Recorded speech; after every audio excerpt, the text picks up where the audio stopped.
A final possibility is that they reach different conclusions because they start with very different orientations. Recall our discussion of procedural democracy and substantive democracy. Does one of these models have a procedural orientation and the other a substantive orientation? If so, which is which? From my reading of the literature, I conclude that the pluralists have the procedural orientation and the elite theorists have the substantive orientation. It is hard to deny that there are many groups involved in the political process in this country, suggesting that political influence is widely distributed. Do the pluralists have it right then? I will not attempt to answer that question for you. I will say this, however. If we could get a leading elite theorist, Parenti or Domhoff or my old professor Burl Pettis, to consider that point, what do you think they would say?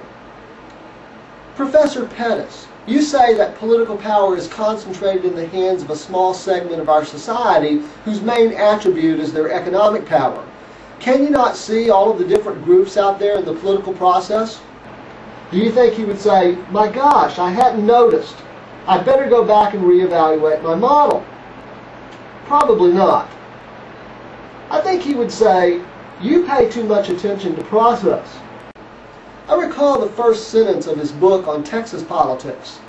Democratic institutions and processes do not invariably produce democratic results. You see, for Professor Pettis and other elite theorists, process is largely irrelevant. It is the outcomes that matter. If you examine outcomes closely, they say, you will see the evidence of elite domination in our system, regardless of what may be occurring in the political process. Democratic processes can be overridden or controlled by powerful economic interests. That is a point that Americans seem to be able to recognize with respect to other political systems easier than they seem to be able to do with respect to their own.